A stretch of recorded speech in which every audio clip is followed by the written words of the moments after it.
네, 이번 시간에는 문학론 들어가도록 하겠습니다. 502쪽의 문학 일반 지식, 과거의 문학 일반론이라고 해서 굉장히 양도 많고 또 이론을 공부하는 데 있어서는 국어 전 단원 중에서 가장 어려운 그런 단원이 문학 일반론이었었습니다. 그런데 최근에 지금 우리 책을 보더라도 지금 3페이지, 실제 2페이지죠. 2페이지 설명되고 단원이 끝나버립니다. 그만큼 출제가 되지 않고 있다 이런 뜻이고, 그나마 지금 여기 502쪽에 문학의 4대 미적 특성하고 또 오른쪽 페이지 문학 이해의 관점 이런 정도가 남아 있는데, 그나마 이런 것들이 시험 문제에 출제되고 있기 때문에 남겨놓은 거죠. 그 이외 나머지들, 특히 문예사조라든가 4대 장르의 구별법이라든가 등등 대부분의 것들은 출제가 되지 않고 있기 때문입니다. 물론 이것뿐만이 아니라 뒤에 장르론으로 들어가서도 역시 같은 양상입니다.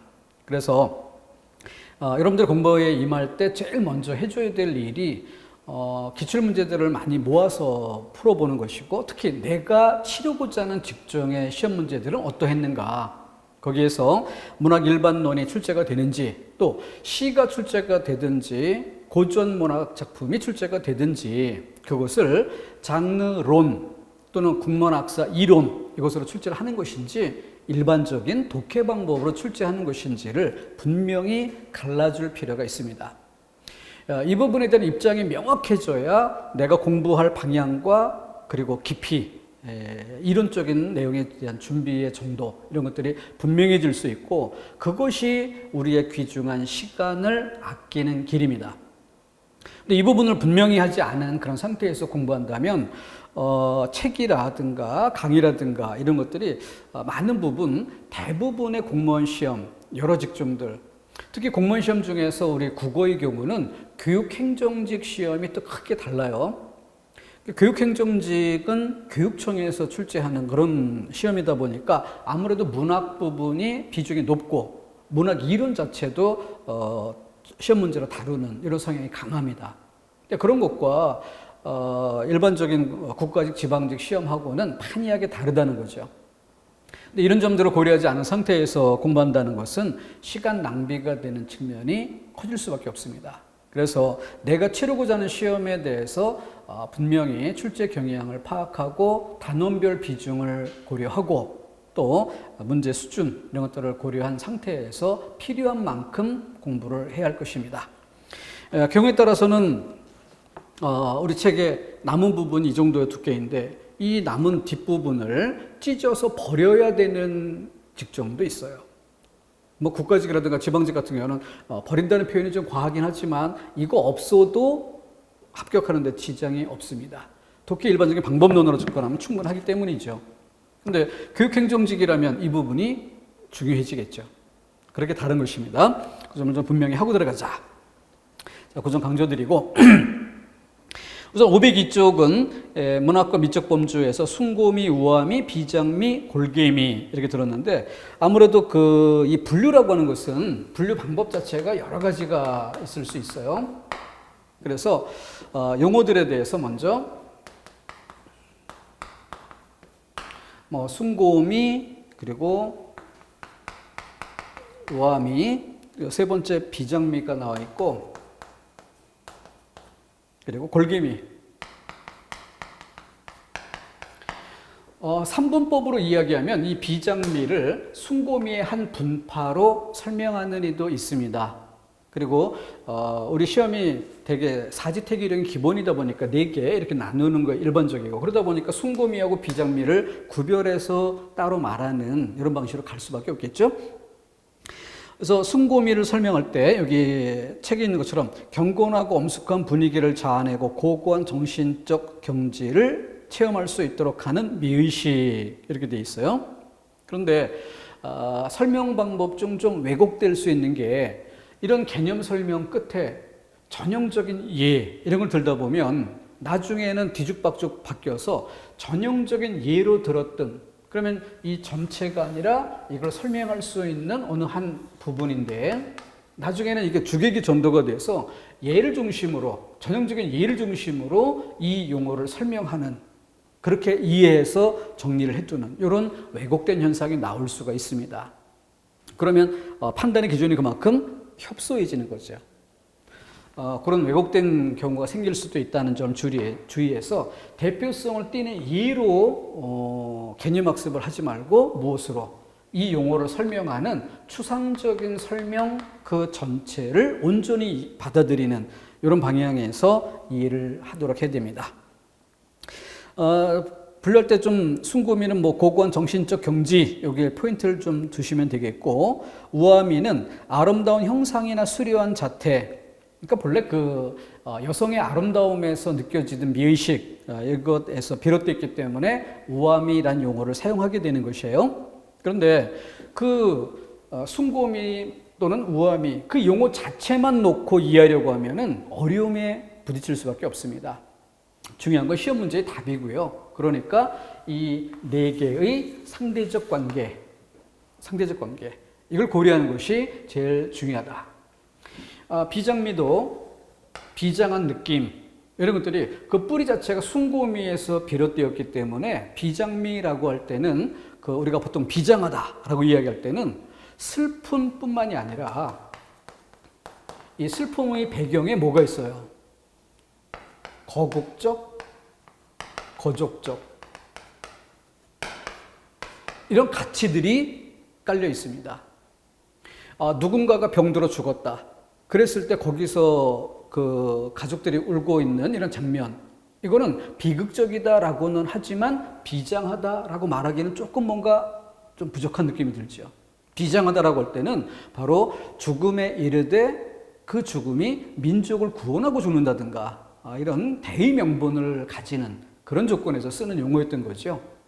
근데 순고미란 용어를 분리하고 사지태기령으로 가다 보니까 이 비장미란 용어가 어떻게 돼요? 그냥 비극미 이런 정도로 개념이 협소해지는 거죠. 자, 그래서 시험 문제 나눌 때 어떤 작품을 통해서 그 예시가 주어지고 문제가 제시가 됐을 때 답을 고르는 방식, 그러면 제일 먼저 비극 대 희극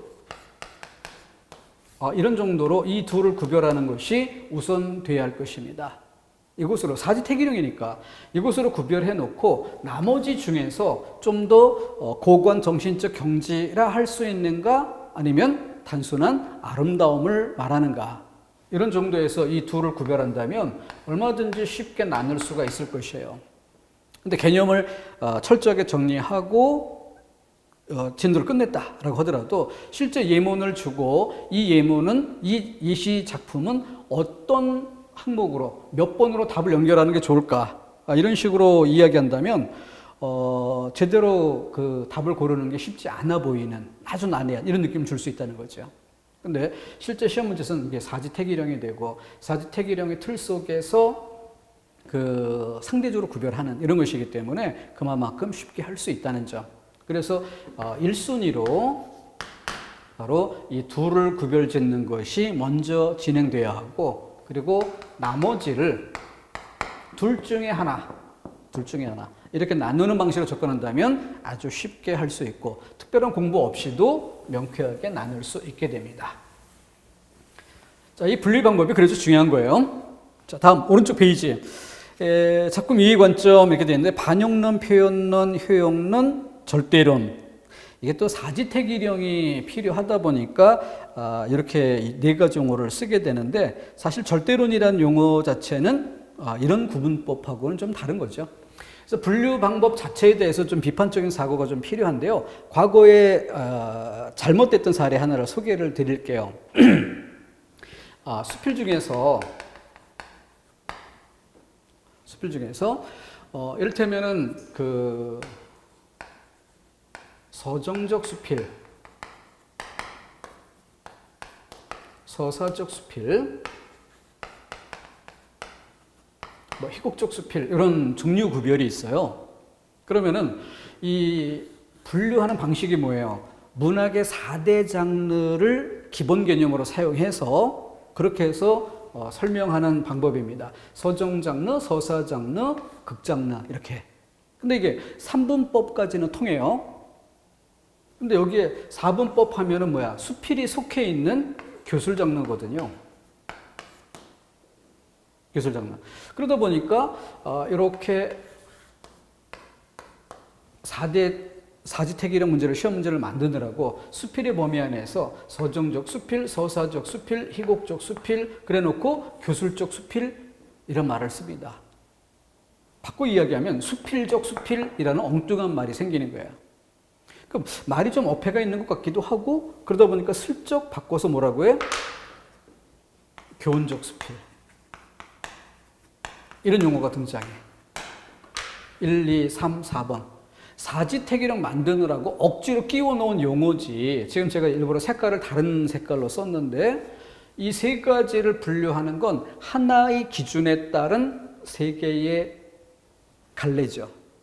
얘는 기준 자체가 달라지는 새로운 용어입니다. 근데 네 개의 선택지를 채워야 되니까 이런 것들이 마구 등장하는 거예요. 굉장히 좀 어색한 느낌이 들지 않습니까? 뭔가 잘못되어 있는. 이 분류라는 것이 그런 맹점이 있어요. 그래서 가장 위력적인 설명 방법의 한 가지인데 사실은 100% 완벽한 건 아니죠. 사람을 어떤 기준에 따라 분류한다고 해서 100% 완벽하게 분류할 수 있겠습니까? 그런 건 쉽지는 않은 거예요. 그런 한계점이 있다는 것. 강력한 장점, 활용하되 그것 자체가 100% 완벽한 건 아니라는 그런 것들에 대한 이해. 우리 언어 자체가 그런 거 아니겠어요? 그래서 언어 자체도 객관의 아날로그 시스템으로 아날로그적 성격으로 쭉 이어져 있는 이런 실제의 대상을 언어라고 하는 건 디지털 방식으로 딱딱 끊어서 표시를 해주는 거 아닙니까? 그렇기 때문에 한계가 명확히 있잖아요. 아날로그를 100%다 디지털로 명료하게 설명할 수 있는 게 아니니까. 그죠? 그래서 언어의 분절성 이런 거 설명할 때 우리가 그 한계, 언어의 맹점이죠. 자, 그와 마찬가지로 이런 부분을 이해할 때도 같은 관점에서 여지를 좀 둘 줄 알아야 되겠습니다. 자, 문학 작품을 놓고 한번 생각해 봅시다. 그리고 이 문학 작품을 둘러싸고 일본의 반영론이라는 것은 어떤 시대, 사회, 역사 이런 바탕이 있을 거예요. 이것이 있을 때 문학이 나올 수 있겠죠. 홍길동전이라고 하는 건 양반과 나머지 계급이 구별되는 이런 계급사회 이런 것들을 바탕에 두고 출제가 됩니다. 그런 거를 초월하고자 하는 의식을 갖는다 해도 그런 시대상을 바탕에 두고 나오는 것이죠. 그런 작품 탄생의 배경이 되는 시대의 역사적 배경 이런 것들과의 관련성을 고려할 때 우리는 1번 반영론이라고 하는 것이죠. 그런데 이 노란색 요것만이 아니라 또 다른 측면에 뭐가 있어요? 작가가 있죠. 그러면 작가 나름대로의 생각이 있고 그것이 작품 속에 이어지게 됩니다. 그러니까 시대, 사회, 역사 요것과 관련지어서 말할 때 시대상의 반영이란 용어를 써준다면 작가와 작품의 관계 이걸 이야기하는 과정에서 작가의 표현 의도 그래서 이 표현이라는 말은 작가의 표현 의도 이런 뜻으로 이해를 해야 됩니다. 저게 표현론이고 세 번째 효용론이라고 하면 작가가 이렇게 표현한 의도를 작품 안에 담았을 때 그것은 결국 독자들에게 읽히는 것이고 독자들에게 미치는 일정한 영향이 있겠죠. 이 지점에서 나타나는 것이 양과로 3번의 효용론입니다. 효용론. 자, 시대상의 반영, 작가의 표현, 독자의 효용 이런 용어로 정리해 주면 되겠죠. 자, 그리고 나서 양과로 4번 절대론적 관점 읽어봅니다. 문학작품은 그 자체로 하나의 완결된 구조체이므로 작품의 평가 요소도 작품 내부에 있다고 보는 관점이다. 그래서 이 모두를 끊어내고 오직 작품 그 자체만 놓고 본다.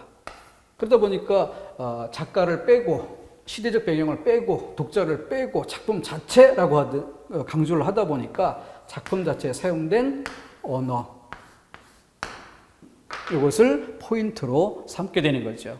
종이 위에 텍스트 그 텍스트만으로 작품을 평가하는 관점. 자, 제가 일부러 색깔을 구별했어요. 그래서 작품 자체인 부분을 흰색으로 표시했고 나머지는 색깔을 넣어봤습니다. 그러니까 이분법 두 가지로 나누어 설명한다고 한다면은 흰색 부분을 내재적 관점, 나머지를 외재적 관점이라고 묶어 세울 수 있죠. 그 외재적 관점에 시대적 배경, 작가, 독자가 있는 것입니다. 그 정도. 이렇게 해서 시험 문제 나올 때 그 키포인트를 요 그림과 색깔 이런 점을 연결해서 보시면은 크게 어렵지 않게 답할 수 있게 될 것입니다.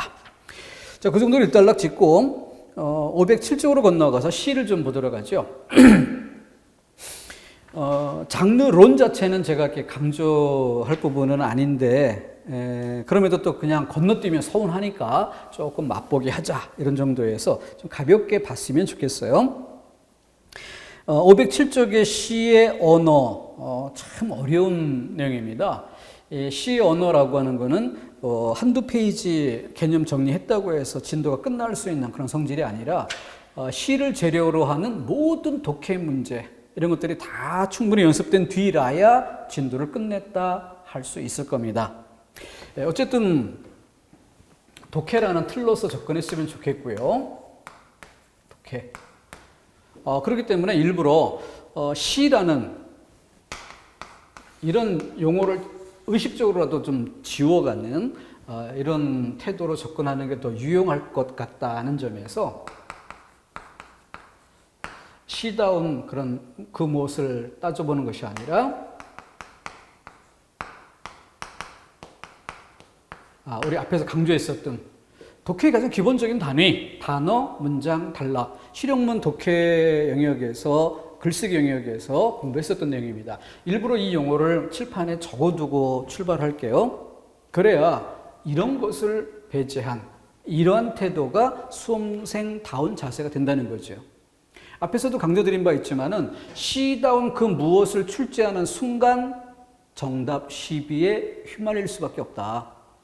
근데 객관식 시험이며 사지 택일형 또는 오지 택일형 시험에는 반드시 하나의 명쾌한 답이 있어야 한다는 거죠.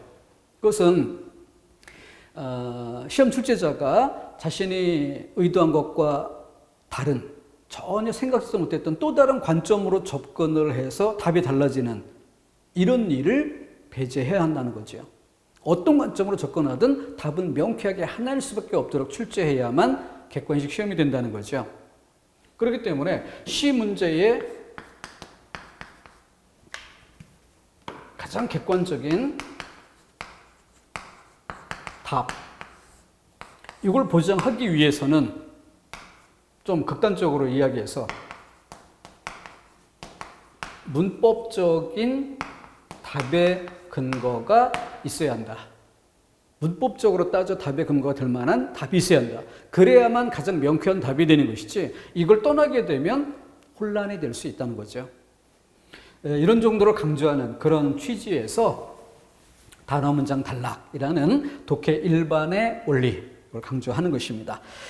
이 관점을 놓친 상태에서 들어가면은 시다운, 문학다운 그 무엇을 추구할 수 있게 되고 그것은 공부도 안 되고 시험 문제 풀이도 안 됩니다. 자, 이런 대전제를 좀 놓치지 않도록 했으면 좋겠고요. 여기 507점 가볍게 읽어보도록 하겠습니다. 시어는 지시적 의미보다는 함축적, 암시적, 내포적 의미를 중시한다. 근데 말 그대로 함축, 그 함축 자체가 답이 될 수 있다는 건 뭐 어떤 시의 눈물이란 단어 하나를 보고 어떤 이 A가 생각하는 눈물의 의미와 B가 생각하는 눈물의 의미는 다를 수 있다는 거죠. 그런 차이를 어떻게 시험 문제에 출제하겠습니까? 시험 문제답게 하려면 반드시 객관적 근거가 있어야 돼요. 그 차이를 늘 의식하면서 보도록 해야 되겠습니다. 인용문 김춘수의 꽃을 인용해봤습니다. 내가 그의 이름을 불러주었을 때 그는 나에게로 와서 꽃이 되었다. 이 꽃에 대한 설명, 꽃의 지시적 의미는 식물의 특정 부분에 지나지 않지만 이 시에서는 의미 있는 존재라는 함축적 의미를 지닌다. 그런데 의미 있는 존재라는 내용을 담고 있다고 설명을 했는데 그걸 어디서 알 수 있느냐? 이게 설명되는 게 사실은 더 중요한 거거든요. 어디에서? 작품 전체의 맥락을 봐야죠. 그러니까 어느 면에서는 문장 정도 차원에서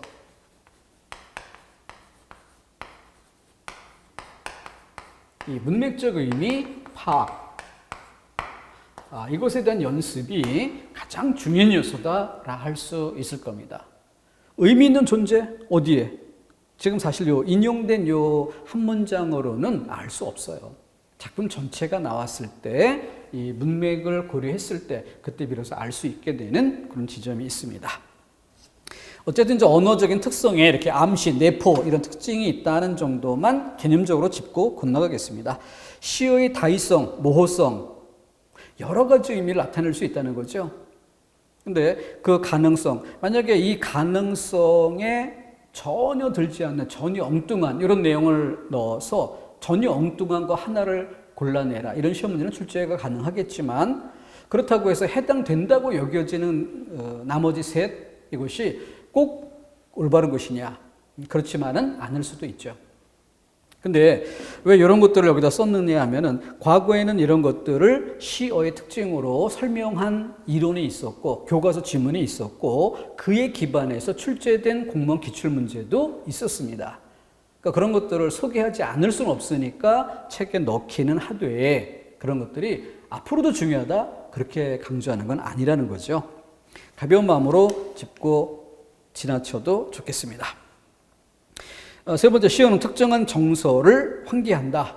이것 자체가 실용문과 다른 문학의 특질이겠죠. 정서를 환기하는.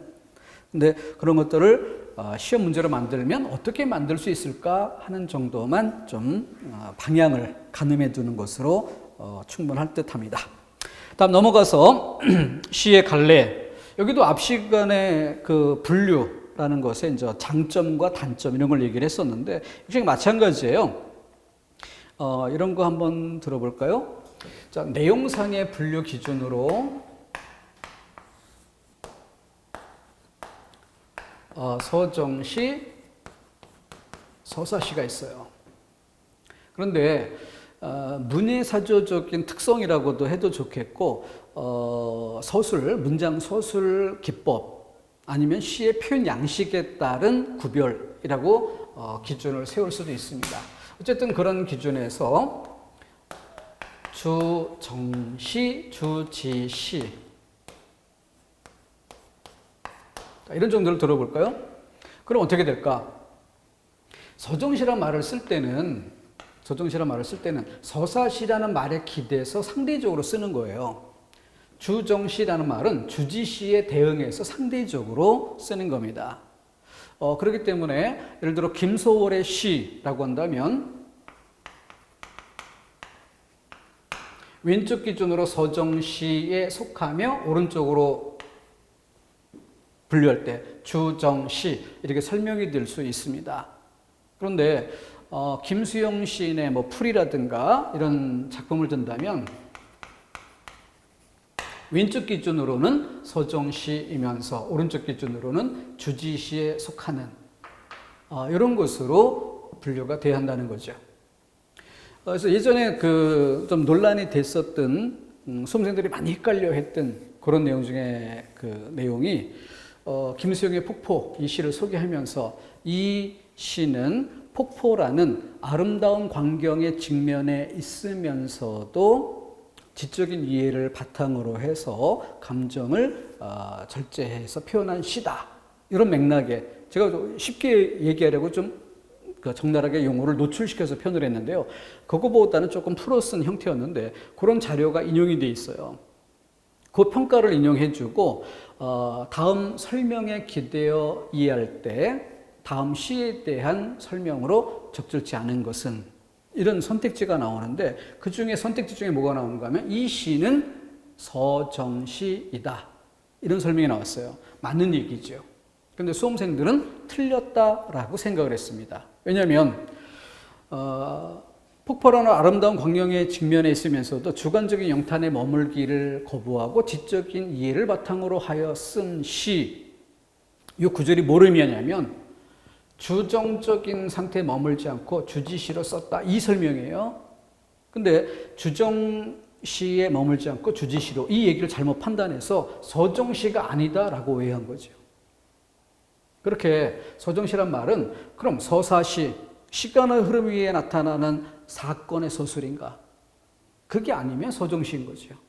그런데 이 서정시라는 용어를 보면서 주정시가 아니다라는 판단을 잘못 적용하는 이런 데서 온 실수였던 거예요.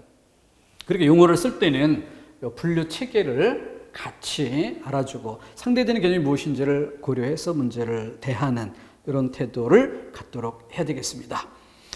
그 정도에서 좀 이쪽 용어를 한번 가볍게 읽어주면 좋겠고, 시운율이라는 것도 뭐 특별한 건 없는데 오른쪽 페이지에서 운율의 요소, 동음 반복, 뭐 음성 상징어의 사용, 그리고 통사 구조의 반복. 세 번째 것만 하나 보자면 통사 구조의 반복이라는 건 비슷한 문장 구조의 반복이라는 뜻인데 이런 것들을 생각해 봐야 되겠습니다. 여기 제목대로 쓰인 긴 내용이 나와 있어요. 그런데 맨 앞에 첫 번째 연에 인상적인 어떤 문장 표현이 마지막에 같은 패턴으로 반복이 됩니다. 그런데 양적인 면에서 보면 어때요? 이 가운데 방대한 양이 아주 자유분방하게 서술되어 있다는 거야. 첫 번째 문장, 마지막 문장. 그런데도 이 둘만으로도 통사구조의 반복 이런 점이 확인된다면 이것으로 설명될 수 있다는 겁니다. 수험생들이 제일 많이 빠져드는 게 양적인 판단이에요. 그래서 이 많은 양이 자유분방하기 때문에 통사구조의 반복이 아니지 않느냐 이렇게 생각될 수 있는데 여기에 연이 나뉘어 있다면 그러면 한 줄이어도 한 개 연이고 많은 행을 갖고 있어도 한 개 연이고 한 줄도 한 개 연입니다. 그럼 이것과 이것이 반복된다는 건 뭐예요? 이게 가운데 10문장이 있다면 12분의 1 이런 차원이 아니라 뭐예요? 3개 연으로 볼 때 3개 연에 2개 연 3분의 2가 통사구조의 반복이다. 이렇게 설명될 수 있다는 거죠. 양이 치우치지 않고 판단할 수 있도록 해야 될 것이며 더욱이 사지 태기령으로 제시되어 있을 때 통사구조의 반복이 아닌 듯하다, 양적으로 부족한 것 같다 이런 느낌이 들면 그럼 다른 답지는, 다른 선택지는 맞는가, 타당성이 있는가 이렇게 확인하는 태도로 비교 이해하는 것이 좋겠습니다. 문제의 답은 상대적이니까 4개의 답은 4개 중에 하나 명쾌한 답이 따로 있습니다. 다음 밑으로 내려가서 운율의 종류에서 뭐 외형률에 위율, 음수율, 음보율 더 나아가 음성률이라는 것도 성조를 반영하는 것도 있죠. 그래서 위율 하면 위치 맞추기, 음수율 하면 글자 수 맞추기, 음보율 호흡의 걸음걸이에요. 그러니까 끊어 읽기, 띄어 읽기라고 할 수 있죠. 이때 음수율 한시 이렇게 이해를 해줘야 되겠고 음보율 우리 시의 대표 율격은 음보율이다. 이건 앞에 문법에서도 얘기했던 바 있어요. 이를테면은 꽃이 핀다. 구름이 흐른다. 어머니가 그립다. 신압으로 사라지다. 호흡의 덩어리, 음보로 하면 이렇게 이음보로 일정한 흐름을, 공통점을 설명할 수 있습니다. 그런데 음절의 개수, 음수율 이걸로 가면 뭐예요? 한 글자, 두 글자, 세 글자, 네 글자 다르다는 거죠. 한 시는 이걸 맞출 수 있지만 우리 시는 맞추는 것 자체가 불가능에 가깝다. 그래서 우리 시의 대표 율격은 음보율이지 이렇게 한 덩어리 한 덩어리 이걸 이음보라고 합시다. 그럼 이음보가 한 행, 두 행, 세 행 반복적으로 지켜가는 건 얼마든지 할 수 있어요. 그 속에 음절의 개수를 맞추는 것은 불가능에 가깝다. 한시가 그러했던 것이다. 아직도 그 한시의 전통 이런 것들이 남아 있어가지고 우리 시의 대표 율격이 음수율인 것처럼 잘못 이해되는 그런 한계도 있습니다. 주의할 부분이고요. 다음 510쪽에서는 이미지 그리고 그 이미지의 표현 방법의 핵심으로 감각적 이미지. 근데 이 감각적 이미지를 이해할 때 제일 먼저 전제할 게 있어요. 제일 먼저 전제할 건 뭐냐면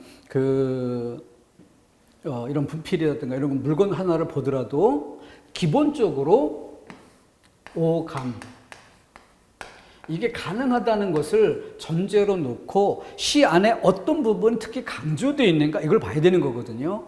근데 그렇지 않고 편견을 가지는 게 문제가 됩니다. 자, 이를테면은 제가 많이 쓰는 방법으로 분필을 이렇게 떨어뜨려 볼 겁니다. 떨어뜨려 보는데 여러분들은 눈에 시각적인 면이 잘 보이는지 청각적인 면이 잘 보이는지 아니면 나머지 오감, 냄새, 촉각 이런 것들을 두루두루 좀 생각을 해봤으면 좋겠습니다. 분필 떨어뜨릴 때 어떤 일이 벌어질까요? 이렇게 시에 모란이 뚝뚝 떨어져 버린 날. 그럼 모란이 뚝뚝이라고 할 때 뚝뚝은 시각적 이미지일까요? 청각적 이미지일까요? 사실은 둘 다거든요. 근데 둘 다인데 그것을 어느 하나만 주된 감각인 것처럼 이렇게 생각하는 것 자체가 오해 아니겠어요? 편견이고. 그렇죠? 그러니까 기본적으로 5개 감각이 다 가능할 수 있다. 근데 그 문장 안에서는 특히 어느 부분이 강조되어 있느냐? 근데 그 어느 부분은 꼭 한 개만이 아닐 수도 있다는 거죠. 2가지 면이 강조가 될 수도 있는 거죠. 근데 내용이 음식물이라면 아무래도 후각하고 미각 이런 측면에도 강조되겠죠. 그죠? 근데 문맥에 따라서 뭐 보글보글 이런 것들이 강조가 된다면은 시각적인 부분이 좀 더 강조가 될 수도 있어요. 그런 경우에 여러 가지들이 활용될 수 있는 것이지 꼭 하나만 고르는 이런 태도에 문제가 있다. 이런 전제가 꼭 필요합니다. 그래야만 제대로 이해할 수 있는 출발점이 되는 것이고요. 그다음 우리가 공부하는 데 있어서 제일 중요한 포인트로 복합감각적 이미지하고 공감각적 이미지 이 둘을 구별하는 것이 포인트가 되겠습니다.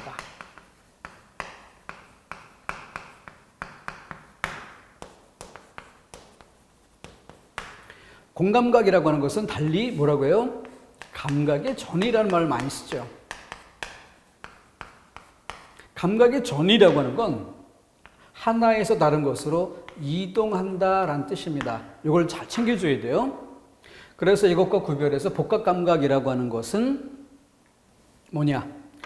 자, 설명을 이렇게 하면 되겠습니다. 두 대상 각각의 주감각. 두 대상이 각각의 주감각이 있고 그러니까 결과적으로 두 감각의 병렬적인 나열 이게 복합감각이에요. 그런데 공감각이라고 하는 것은 하나의 대상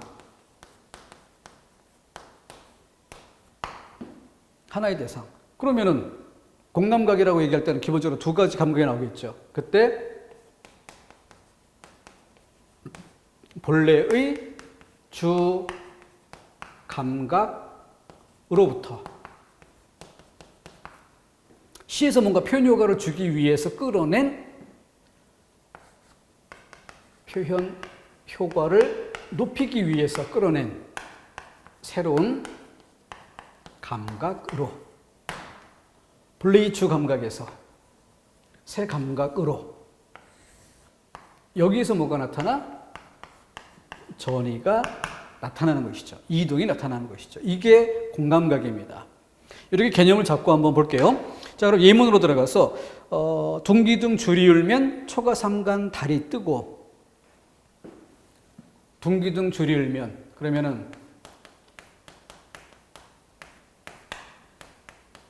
줄이란 녀석이 나왔고요. 그 줄에 대해서 주 감각이 뭐예요? 울면 이라고 했으니까 청각이라고 봐야 되겠죠. 줄이 울면. 뒤에 초가삼간 달이 뜨고, 초가삼간을 배경으로 달이란 새로운 대상이 나오고 달이 뜨다, 달이 떠오르다, 그럼 시각이겠죠. 이렇게 두 개의 감각이 병렬적으로 나열되어 있는 거죠. 병렬. 가야금 줄, 악기 소리, 청각으로 표현했고요. 초가삼간, 초가지붕 뒤로 달이 떠오르는 풍경, 시각으로 표현을 했죠. 두 개가 병렬되어 있을 뿐입니다. 감각이 이동되는 게 아니라 가야금은 청각으로, 달은 시각으로 각각 주감각을 나열했을 뿐이에요. 이게 복합감각입니다. 그런데 공간학적 이미지에 나오는 예문을 보면은 금으로 타는 태양의 즐거운 울림, 여기서는 이 파란색 밑줄이 사실은 좀 더 길게 가져야 돼요. 금으로 타는 태양의 즐거운 울림. 그럼 제일 먼저 봐야 되는 게 뭐예요? 하나의 주 대상이 뭐냐? 이걸 먼저 잡아야 됩니다. 뭘 표현하는 것일까요? 금으로 타는 태양의 즐거운 울림. 태양이죠. 태양입니다. 그럼 이 태양에 분리 주 감각이 있겠지. 분리 주 감각이 뭐예요? 금으로 타는 태양의 즐거운 울림. 앞에 금으로 타는 이란 수식어를 통해서 금으로 타는 이 수식을 통해서 태양을 시각적인 면에 초점을 두고 있다라는 걸 잡을 수 있는데, 거기서 그친 것이 아니라 어때요? 바로 표현 효과를 높이기 위해서 바꿔준 게 뭐야? 즐거운 울림. 여기서는 청각이 나오는 거죠. 그러니까 시각으로부터 청각으로 감각의 전이가 나타난 것이죠. 그러니까 시각적으로 이렇게 광선이 비춰오는 요 느낌만 표현해서는 너무 밋밋했다는 거죠. 그러니까 좀 더 신선한 느낌. 그래서 태양에서부터 나한테로 빛이 쭉 오는, 시각적으로 오는, 이게 아니라 바로 음악 소리가 들려오듯이 소리가 태양에서 나한테로 쭉 전달되어 오는 이런 느낌을 줌으로써 좀 더 신선해질 수 있었다는 거죠. 이런 감각의 전이를 또 이렇게 즐겨 쓰던 사조가 있고, 그런 사조의 그런 시대에는 목적의식적으로 이런 것들을 많이 쓰는, 그렇기 때문에 많은 시들을 비교해 보면은 어떤 작가의 시는 정말 이 감각의 전이를 통해서 상상력이 엄청나게 풍부해지면서 몸으로 와닿는 느낌도 훨씬 감동이 커지는 이런 것들이 있는데, 가끔 어떤 시는 시인이 좀 뭔가 척하고 쓴 게 아니냐, 나도 감각의 전이 쓸 줄 안다 라고 한번 폼내보려고 무리하게 쓴 거 아니냐, 별 효과도 느껴지지 않는 그런 경우도 있습니다.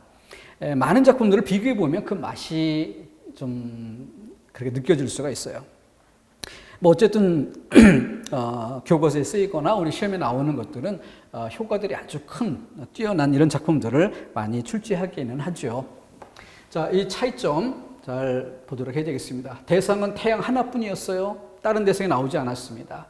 근데 태양 할 때 우리가 보통 생각하는 보편적 통념에 따라서 주 감각을 잡아낼 수도 있고, 지금처럼 금으로 타는 이란 수식이 있었기 때문에 시각임이 분명하게 파악이 되고, 그것으로 그치는 게 아니라 그것을 바꿔준다는 거죠. 바꿔주는 것. 금으로 타는 여기서 그치지 않고 즐거운 울림이라고 이야기한 이 청각으로 바꿔주는 이 지점에 감각의 전이가 있는 거예요.